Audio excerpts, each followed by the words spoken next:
მოგესალმებით ძვირფასო მეგობრებო, მე გახლავართ სოფია და დღეს მე ვისაუბრებ სტრესზე. ვფიქრობ აქტუალური თემა არის, რადგანაც 2020 წელი არ იყო ადვილი, ბევრი ჩვენგანისათვის და ალბათ ყველასთვის, ცხოვრებამ უამრავი გამოწვევის წინაშე დაგვაყენა, ეს არის პოლიტიკური, ეკოლოგიური, ფინანსური, სულიერი, ჯანმრთელობის მხრივ, რა ვიცი, რაღა არ მოხდა ამ წელიწადს, ეს რა თქმა უნდა შესაბამისად მოქმედებს ჩვენს ორგანიზმზე, მოიმატა უძილობამ, შფოთვებმა, დეპრესიამ. სწორედ ამიტომ ავარჩიე მე ეს თემა დღეს, რომ ვისაუბროთ რა არის საერთოდ სტრესი, როგორ ხდება სტრესის რეგულაცია და სტრესის რეაქცია ორგანიზმში და რა შეიძლება გავაკეთოთ იმისთვის, რათა გავიმჯობესოთ ცხოვრება. დღევანდელ დროში, სადაც ჩვენ ვართ და ვცხოვრობთ, შეუძლებელი იქნება, რა თქმა უნდა, სტრესის ბოლომდე თავიდან აცილება, მაგრამ ადამიანმა აუცილებლად უნდა ისწავლოს თავისი ორგანიზმის მართვა, ამ შემთხვევაში სტრესის მართვა, კულტურა უნდა ქონდეს მას ამ სტრესის მართვის, წინააღმდეგ შემთხვევაში ძალიან რთული არის ამ დროში ცხოვრება, ამ გარემოში ცხოვრება, ქრონიკულად გაღიზიანებული, ქრონიკულად დაღლილი ადამიანი რთული არის რა, არავინ არ იმსახურებს ასეთ ცხოვრებას, ამიტომაც წერ მე ამ ვიდეოებს, რომ მოგცეთ ცოტა ცოდნა, ცოტა რაღაცა მიმართულება, რომ თქვენ თვითონ მიიღოთ სწორი გადაწყვეტილებები და გაიმჯობესოთ ცხოვრება. მოდით ახლა ჯერ ვისაუბროთ რა არის სტრესი. სტრესი არის ორგანიზმის ნორმალური რეაქცია არსებულ ან მოსალოდნელ საშიშროებაზე. ჩვენ შიში გვესაჭიროება, ეს არის ბაზალური ინსტინქტი, რომელიც გვეხმარებოდა მაშინ, როდესაც ბუნებაში ცხოვრობდით, გადარჩენისათვის, ხო? მუდმივად იყო საფრთხე მაშინ, თუმცა საფრთხის ხასიათი ახლა შეიცვალა, ცხოველი აღარ მოგზდევს, ასე თუ ისე ვისწავლეთ ბუნებასთან ერთად ცხოვრება, ხო? ეკოლოგიური ცვლილებები აღარ გვეხება იმდენად, რადგანაც გვაქვს სახლი, ქალაქები და ასე შემდეგ. მაგრამ შიში ჩვენში მაინც არის, სტრესთან გამკლავების მექანიზმი ჩვენ გვაქვს, ვინაიდან ეს არის, როგორც ვთქვი, ბაზალური ინსტინქტი და ბუნებამ ასევე მოგცა ამ ინსტინქტით გამოწვეულ რეაქციებთან გამკლავების საშუალებაც, თუმცა ახლა სტრესის ხასიათი არის სხვაგვარი, ეს შეიძლება იყოს კონფლიქტი კოლეგებთან, ეს შეიძლება იყოს პიროვნულ ურთიერთობაში პრობლემები, მაგრამ ჩვენი ორგანიზმი, მიუხედავად იმისა, რომ სტრესის ხასიათი შეიცვალა, ჩვენი ორგანიზმი იგივენაირად უმკლავდება სტრესს, ჩვენი ტვინი საერთოდ ვერ პოულობს განსხვავებას, ვთქვათ, ცხოველი მოგზდევს თუ უსიამოვნება გვაქვს კოლეგასთან, ეს თანაბრად იწვევს, იგივენაირად იწვევს ჩვენს ორგანიზმის სტრესის რეაქციას და მასთან გასამკლავებლადაც ორგანიზმი იგივენაირად გამოყოფს ამ ჰორმონებს და ასე შემდეგ. მოდით ახლა ვნახოთ რა ხდება, როგორ ხდება და რა შეგვიძლია გავაკეთოთ.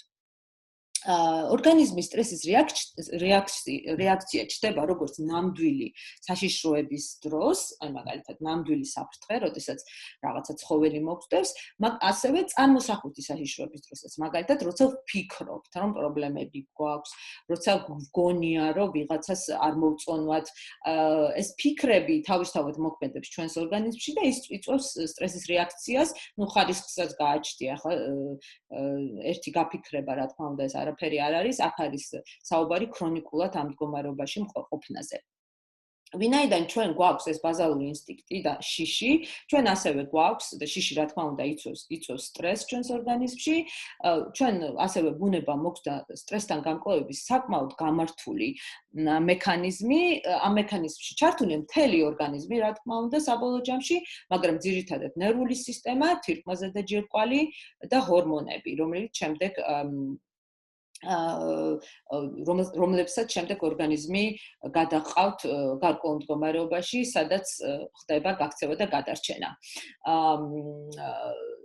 ჩვენი ნერვული სისტემა გამუდმებით აგროვებს ინფორმაციას გარემოს, რა ხდება გარემოში. შემდეგ ეს ინფორმაცია იგზავნება ტვინში და ტვინი იღებს გარკვეულ გადაწყვეტილებებს, აძლევს ბრძანებებს ორგანიზმს თუ როგორ უნდა მოიქცეს.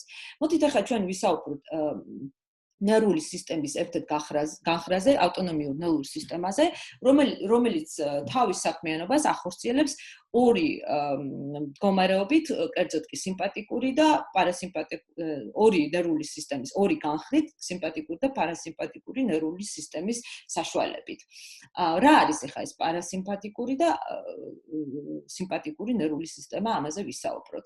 როდესაც ორგანიზმში, როდესაც ნერვულ სისტემამ მიაწოდა ინფორმაცია ტვინს, რომ არსებობს საფრთხე, ტვინი გამოყოფს ჰორმონებს, რომელიც ეგზავნება თირკმაზე და ჯირკვალს, თირკმაზე და ჯირკვალი გამოყოფს ჰორმონებს, რომელიც აუცილებელია სტრესის რეგულაციისათვის და ამ ჰორმონებს ჩვენი ორგანიზმი გადაჰყავს სიმპათიკურ მდგომარეობაში. სიმპათიკური მდგომარეობა ეს არის გაქცევისა და გადარჩენის მდგომარეობა, ხოლო პარასიმპათიკური მდგომარეობა ეს არის დასვენებისა და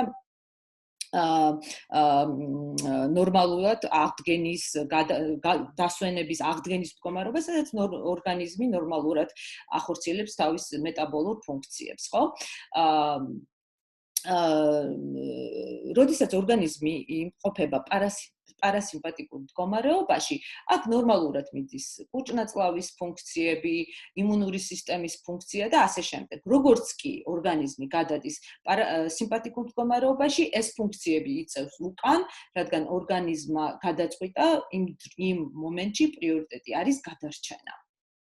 ახლა ვნახოთ სიმპათიკური მდგომარეობა, როგორ მოქმედებს ჩვენს ორგანიზმში. მოკლედ, გაჩნდა რაღაცა საფრთხე, ნერვულ სისტემამ დააფიქსირა ეს საფრთხე, მისცა ეს ინფორმაცია ტვინს, შემდეგ ტვინმა გამოჰყო ჰორმონები მივიდნენ, ესე ზღაპრულად მიყვარს ხოლმე რაღაცების აღწერა, რადგანაც ვფიქრობ, რომ ასე უფრო ადვილად იმახსოვრებს ტვინი ყველაფერს.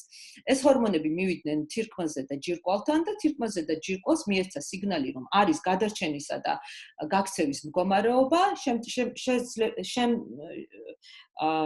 შედეგად თირკმაზე და ჯირკვალი გამოყავს კიდე ჰორმონებს, ამატებით ჰორმონებს, როგორც არის კორტიზოლი, ნორადრენალინი და ადრენალინი, რომელიც ორგანიზმს ამზადებს გადარჩენისა და გაქცევისათვის. რა ხდება ახლა ამ დროს?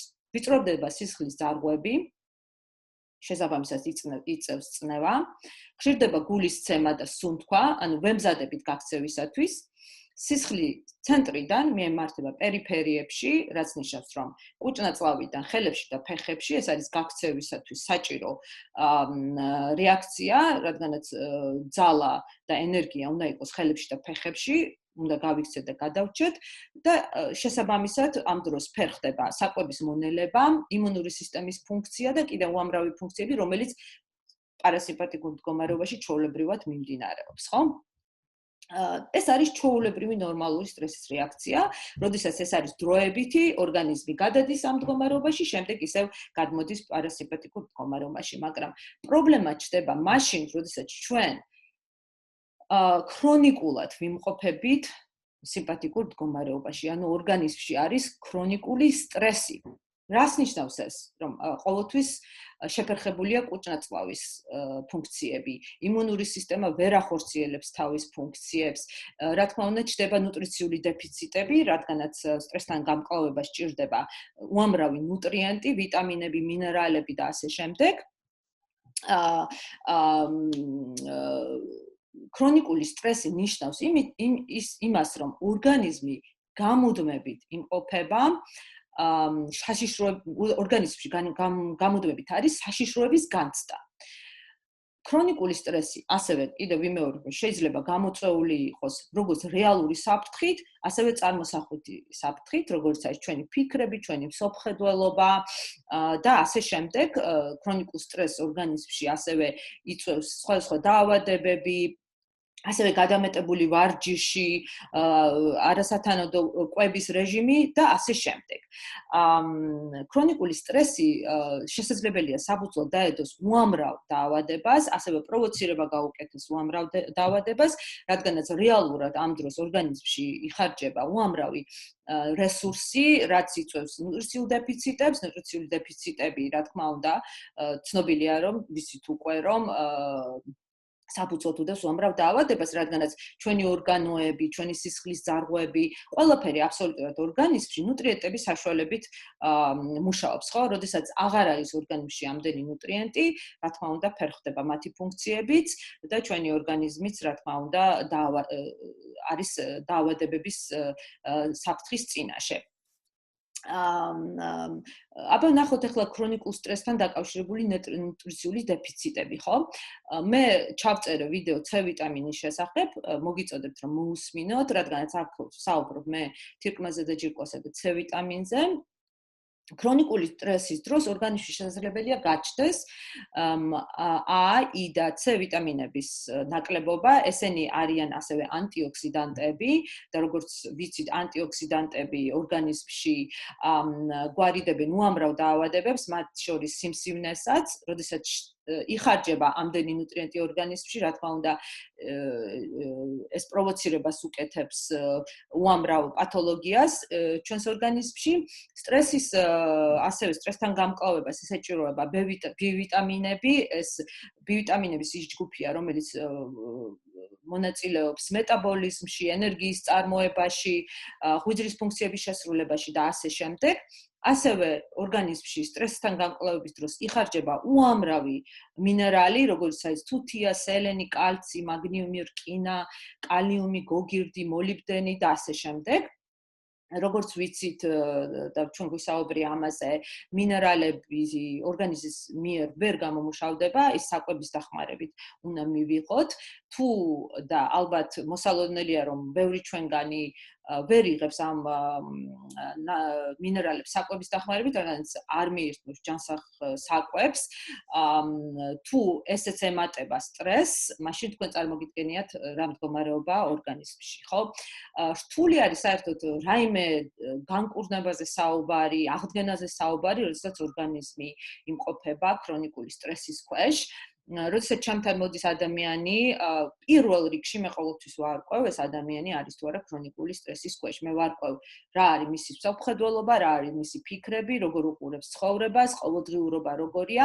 რადგანაც აი კონკრეტულად როდესაც ვსაუბრობ კუჭ-ნაწლავის პრობლემებზე, როდესაც ორგანიზმში არის ქრონიკული სტრესი, მცირდება კუჭის მჟავა, რომელიც აუცილებელია საკვების გადამუშავებისათვის. თუ კუჭის მჟავა არ არის ორგანიზმში სათანადო, მაშინ ეს მოქმედებს საკვების მონელებასა და შეთვისებაზე. აუცილებელია პირველ რიგში სტრესის დარეგულირება, ხო? სტრესის დროს ასევე გააქტიურებულია მეტაბოლიზმი, რადგანაც უნდა გავიქცეთ, უნდა გადავრჩეთ და ამიტომაც ამ დროს იხარჯება უფრო მეტი ნახშირწყლები, ცხიმები, ცილები, ცხიმოვანი მჟავები და თუ არ მოხდა სტრესის დარეგულირება და ამ ნუტრიენტების აღდგენა, რეალურად ორგანიზმი დგება უამრავი დისბალანსის განვითარების წინაშე. მოდით ახლა ვისაუბროთ, როგორ შეგვიძლია, რა გავაკეთოთ, რომ აი ეს ცოტა სტრესი შევიმსუბუქოთ, ხო? პირველ რიგში აუცილებლად უნდა განვასხვაოთ ერთმანეთისგან რეალური და წარმოსახვითი საშიშროება. მესმის, რომ ძალიან რთული სიტუაცია არის ვირუსთან დაკავშირებით განსაკუთრებულად, მაგრამ რეალურად უნდა დავინახოთ რაღაცები, ხო? დღესდღეობით სად ვიმყოფებით, რა საშიშროება არის, ეს არის რეალური საშიშროება, მართლაც, თუ ვამატებთ ჩვენს. აი ამის გაცოცნობიერება არის ძალიან მნიშვნელოვანი. რადგანაც როგორც თქვი, წარმოსახვითი საშიშროება იგივენაირად მოქმედებს ფაქტიურად ორგანიზმზე, როგორც რეალური საშიშროება. გაათვითნობიერეთ ფაქტებზე დაყრდნობით, მაგალითად, აი როდესაც კორონაზე ვსაუბრობთ, რა თქმა უნდა, ძალიან რთული ვირუსი არის, არ არის სახუმარო, მაგრამ ისიც უნდა გავითვალისწინოთ, რომ 90%-მდე ადამიანი, რომელსაც შეეყრება ეს ვირუსი, 90% ადამიანებისაც ნორმალურად გადააქვს ეს ვირუსი, აუცილებელია მოუაროს თავს, იყოს სახლში, მოერიდოს სხვა ადამიანებს, დაისვენოს და ასე შემდეგ. ხო, ის ადამიანები, რომლებიც ვერ უძლებენ ამ ვირუსს, რა თქმა უნდა, ძალიან წუხვარ, ძალიან ცუდი ფაქტებია ეს ყველაფერი, მაგრამ რატო საუბრობ ამაზე, რომ ყოველთვის დაიმახსოვრეთ, რომ 90% ადამიანებისას ნორმალურად გადააქვს ეს ვირუსი. უბრალოდ თქვენ უნდა გაუფრთხილდეთ თქვენ თავს, უნდა ატაროთ ნიღაბი, მოერიდოთ ადამიანებს და ეს იქნება ფაქტებზე დაყრდნობილი გადაწყვეტილება, ხო? აი, ბევრი ჩვენგანი, ვთქვათ, ფიქრობს, რომ აი, რომ შემეყაროს, რა მოხდება. ჯერ არ დამდგა რა ეს მომენტი, როდესაც შეგეყარათ, ამიტომ იყავით აწმყოში. კი, ფრთხილად უნდა იყოთ, რა თქმა უნდა, რთული არის ახლა ამის დარეგულირება არ ინერვულოთ, მაგრამ შეახსენეთ თქვენ თავს, რომ არ გაქვთ ჯერ ეს ვირუსი და არ მისცეთ თქვენს გონებას უფლება რომ წაგიყვანოთ ძალიან შორს და დაგსტრესოს იმაზე მეტად ვიდრე საჭირო არის. ეს არის პირველი. ნუ ეს ეხება როგორც კორონას, ასევე ყველაფერს ცხოვრებაში. ყოველთვის უნდა მოვიყვანოთ თავი აწმყოში და მივხვდეთ რა არის ფაქტები და რა არის გამოგონილი ჩვენი გონების მიერ. ხო, ეს ძალიან მნიშვნელოვანი ნაბიჯი არის. მეორე მე ვფიქრობ მნიშვნელოვანია რომ ადამიანს ყავდეს ისეთი წრე მეგობრები, ვისთანაც შეუძლია თავის პრობლემებზე საუბარი, თავისი წუხილის გამოხატვა, თავისი ემოციების გამოხატვა, რა თქმა უნდა ისე რომ არ დავაზიანოთ სხვა ადამიანები. ესეც თითქოს რაღაც გამოხატვის ხელოვნება არის, როდესაც შეგიძლიათ ადამიანს გაუზიაროთ თქვენი ტკივილი. ეს რა თქმა უნდა გშველის ადამიანების სოციალური არსებები ვართ და ერთმანეთთან ურთიერთობა ძალიან გშველის. მე მშველის ჩემ მეგობრებთან ურთიერთობა, მათაც ასევე შველით ჩემთან ურთიერთობა და აი ასე ურთიერთობით ვთქვათ, ვუმსუბუქეთ ერთმანეთს რაღაცებს, ნუ ყველაფერს არა, რა თქმა უნდა. ამიტომ თუ ხართ ის ადამიანი, რომელიც ყოველთვის გულში იკლავს ყველაფერს, ისწავლეთ აუცილებლად თქვენი მწუხარების გაზიარება, ისე რომ სხვა არ დააზიანოთ, რა თქმა უნდა, ესეც ძალიან მნიშვნელოვანი არის. ასევე დღის განმავლობაში მოძებნეთ არაფრის კეთების დრო არაფრის კეთებისათვის, ან ისეთი რაღაცების კეთებისათვის, რომელიც მოგწონთ, ხო? ეს ძალიან მნიშვნელოვანია. ბევრი ჩვენგანი აი საქმიდან საქმეზე გადადის, დილას ბავშვები, შემდეგ სამსახური, შემდეგ სადილი და ფაქტიურად არ რჩება დრო იმისთვის, რომ საკუთარ თავთან დარჩეთ. აი წარმოიდგინეთ საკუთარი თავი, ბავშვი, რომელიც მუდმივად ითხოვს დახმარებას, ყურადღებას და თქვენ არ აძლევთ ამის შანსს, არ აძლევთ დახმარებას, არ აძლევთ ყურადღებას, ეს პროცესები მიდის ორგანიზმში და რა თქმა უნდა საბოლოო ჯამში უფრო მეტად და ძლიერ ზეგავლენას ახდენს ჩვენს ცხოვრებაზე, ვიდრე აი ის რომ ცოტა დრო მოუძებნოთ ჩვენი თავისათვის, ცოტა რაღაცა დავისვენოთ, არაფერი არ ვაკეთოთ, ან ისეთი რაღაცები ვაკეთოთ, რომელიც მოგწონს, ხო? ესე ძალიან მნიშვნელოვანია, იმიტომ რომ ადამიანისთვის დასვენება, აი ეს თავისუფალი სივრცე, ასე ვთქვათ, მეტად მნიშვნელოვანია, როდესაც ასევე ვსაუბრობთ სტრესთან გამკლავებაზე.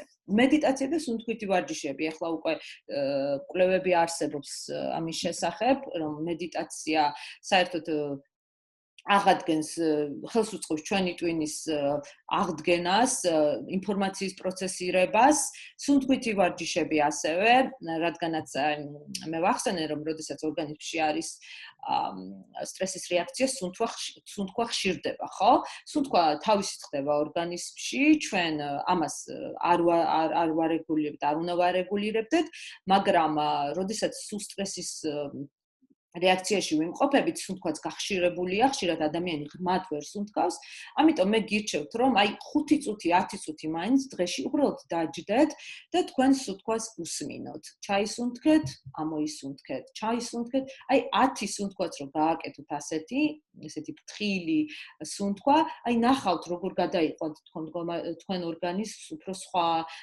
ასე ვთქვათ, პარასიმპათიკურ მდგომარეობაში. ეს ცნობილი ვარჯიში არის, მე არ მომიგონები, ამაზე კვლევებიც არის. მე ვფიქრობ, რომ სუნთქვითი ვარჯიში მნიშვნელოვანი არის სტრესთან გამკლავებისთვის. რა თქმა უნდა, როდესაც სტრესის ქვეშ ვიმყოფებით, უნდა მოვერიდოთ კოფეინს, ალკოჰოლს და სხვა სტიმულანტებს, რადგანაც თირკმელზე და ჯირკვალი, სადაც აქტიური არის და ეს ყველაფერი მოქმედებს თირკმელზე და ჯირკვალზე და უფრო მეტ ზიანს აყენებს ჩვენს ორგანიზმს, რა თქმა უნდა, რთული არის დაწყნარება, როცა ვსვავთ ბევრ კოფეინს, ალკოჰოლს, პირიქით ხელი უნდა შეუწყოთ ჩვენ ორგანიზმს, ჩვენ ნერვულ სისტემას, რომ დაწყნარდეს, დამშვიდეს და კოფეინი და ალკოჰოლი და სხვა სტიმულანტები პირიქით, რა თქმა უნდა, ააქტიურებენ ამ ყველაფერს.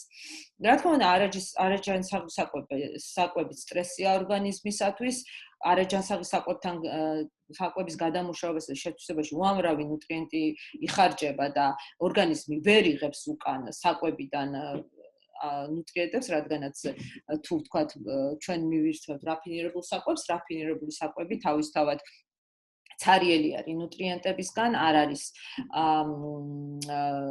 ესეთი ნუტრიციულად სავსე და თუ გვაქვს სტრესი ორგანიზმში, ზემოდან კიდევ არაჯანსაღ საკვებს მივირთმევთ, კიდევ ვსვავთ ალკოჰოლს, ყავას, თქვენ წარმოგიდგენიათ რა ხდება ამ დროს ორგანიზმში, ხო? ამიტომაც აუცილებელია საკვების დარეგულირებაც და რა თქმა უნდა ძილი მე ასევე დავპოსტავ სტატიას ჩემს მიერ დაწერილ სტატიას ძილის შესახებ, რომელიც დაგეხმარებათ რომ გაუმჯობესოთ თქვენი ძილი. იცით რა არის, ალბათ ბევრი თქვენგანი ყველა ამ ნაბის ვერ განახორციელებს რა თქმა უნდა, მაგრამ ვფიქრობ რომ რაღაცა მიმართულებას მაინც მოგცემთ. უპირველეს ყოვლისა, მოძებნეთ დრო თქვენი თავისთვის. ძალიან ადვილი არის, რომ აი ამ გადავეშვათ ამ გარედან შემოსული ზეგავლენებში, ძალიან ადვილია დავკარგოთ თავი ამ პრობლემებში. ამიტომ ადამიანი ყოველთვის უნდა იყოს სადარაჯოზე იმისთვის, რომ კონდეს ცენტრი, თვითონ მართოს, რაც შეუძლია რომ მართოს, როგორც ვიტყვით ხოლმე ქართველები თავს ზემოთ ძალა არ არის, მაგრამ რაც შეგვიძლია რომ ჩვენ გავაკეთოთ, რატომ არ უნდა გავაკეთოთ, ხო? თუ ჩვენ ვარეგულირებთ ჩვენ სტრესს, ჩვენ ნერვულ სისტემას, ეს ჩვენთვისაც არის კარგი, რა თქმა უნდა და სხვა ადამიანებისათვის, როდესაც დედა და მამა გაღიზიანებულია ოჯახში, ეს ბავშვებზეც მოქმედებს, რა თქმა უნდა, ამიტომ თითოეული ჩვენგანი, როგორც საზოგადოების წევრს, გვაქვს მოვალეობა, მოვუაროთ ჩვენ თავს და ჩვენი არსებობით, რა თქმა უნდა, სხვა ადამიანებზეც დადებითი ზეგავლენა მოვახდინოთ. მოკლედ ესე, როგორც იქნა ეს 2000 წელი მოკლედ მთავრდება, იმედი მაქვს, რომ შემდეგი წელიწადი იქნება უფრო მშვიდი, უფრო წყნარი და რა ვიცი, დრო არის, მე მგონი რომ ცოტა მოვეგოთ გონს და ცოტა სხვანაირი გადაწყვეტილებები მივიღოთ.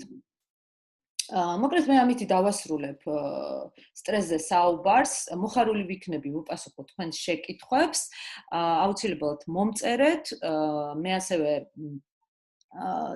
რამოდენიმე დღეში დავპოსტავ ძილთან დაკავშირებულ სტატიას და მასთან დაკავშირებით თუ გექნებათ შეკითხვები, მოხარული ვიქნები ასევე გიპასუხოთ. კარგად, ბრძანდებოდით მომავალ შეხვედრამდე.